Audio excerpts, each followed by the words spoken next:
So I had a super interesting question the other day. I was speaking to a district level leader who said, if you were in charge of all grading decisions in our district, what would be the first change that you would make?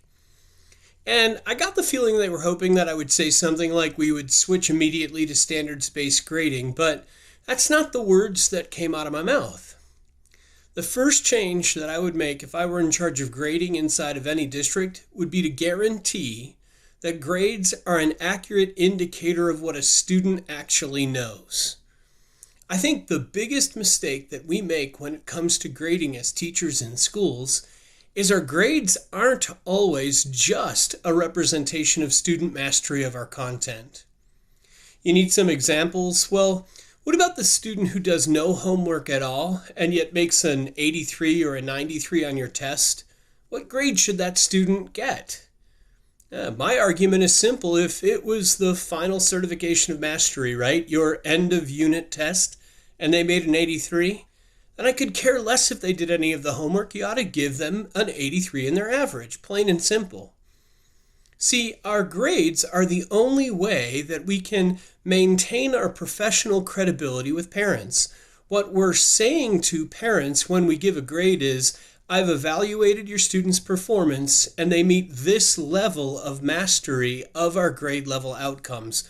Plain and simple. And when we mix other things like work behaviors, getting your homework completed, into a student's grade by giving zeros, fundamentally all we're really doing is just lying about what a student knows and doesn't know. And when we lie about what a student knows and doesn't know, we make it impossible for anyone to provide extra support for that particular kid.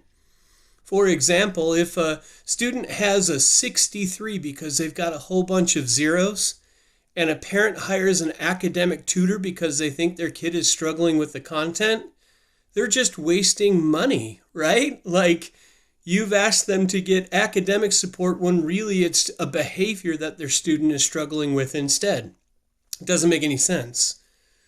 In a school setting, we might provide a student with extra time and support for learning. They might end up in an intervention class or getting support from an intervention teacher when they don't really need an academic intervention. What they really need help with is work completion. In fact, I'd go as far as to argue that sometimes we make our own lives harder when we don't report grades accurately, because now we're trying to provide interventions where they aren't really needed.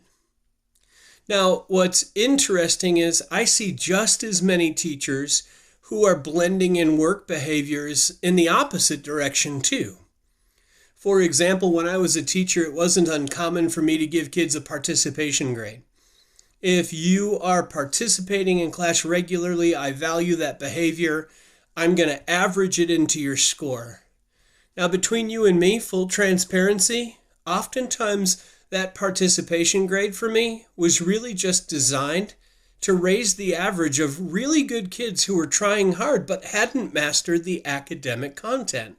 But I didn't want them to get a C or a D because I knew that a C or a D in their average would make everybody mad, first of all. Parents and teachers and principals would all be upset because lots of kids had low grades.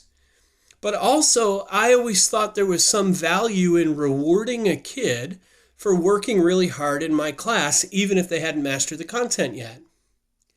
Now, don't get me wrong, there is value in rewarding a kid when they're working really hard, even if they haven't mastered the content. I'm not saying we shouldn't reward kids. I'm just saying that we shouldn't use grades in a student's average as a reward. Why? Because again, what you're doing is lying to parents and students about the performance on the mastered outcomes or on our essential outcomes. So think back to the same parent who wants to support their student. If they're looking at a child's average and they see that that child has a B in your class, but in reality they haven't mastered the essential outcomes, they're more like a low C or a high D, that parent isn't even going to think about getting support for their student, even if they can pull it off. More importantly, when that student is looked at by other specialists in our building, intervention teachers or people who are on your school level intervention team, no one's even going to think that they need extra help because the grade that they have in class represents a level of mastery that doesn't come with extra help. Do you see what's going on there? I think all too often in schools, we want to use grades as either consequences, punishments, or rewards for students. We use them to reinforce behaviors that we want and to punish behaviors that we don't. And what I'm suggesting is that whenever we blend behaviors into a student's grade, whether it's by giving them a participation grade simply because we want to reward those behaviors, or by giving them zeros on homework assignments even though they've mastered a test, what we're doing is we're preventing anyone from having a clear picture of student mastery. The student doesn't know exactly how well they're doing because you haven't told them.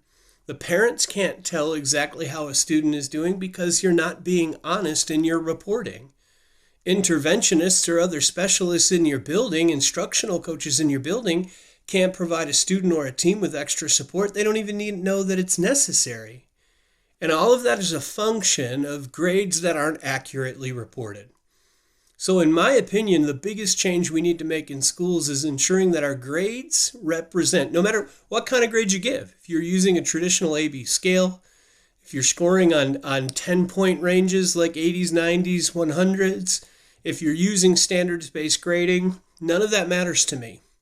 The only thing that matters is that the grade that we put into a student's average is an accurate representation of mastery of essential standards and mastery of essential standards only.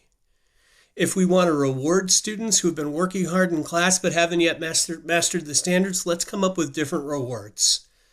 And if we want to give students consequences for not completing homework assignments or not following through on studying for an individual test, let's give those consequences, but let's make sure that those consequences don't muddle what we're reporting to parents and students and other professionals in our school about a student's mastery of our grade level essential standards. That makes sense to you? Really and truly, this is easy. This isn't complicated. You are a professional in your field. Everyone is counting on you to accurately certify student learning. The way we report our certifications is through grades, which means that our grades need to be an accurate indicator of mastery and nothing else. All right, I'm going to be really interested in what you have to say about this. I can't wait to hear your feedback on it. Can't wait to hear what your one change would be if you were in charge of grading in your school district. Go ahead and leave me a like down below if you thought this was an interesting conversation. I might even turn the comments on so that you can give me your feedback, although I'm never really sure about opening comments for grading conversations. All right, talk to you soon. Bye now.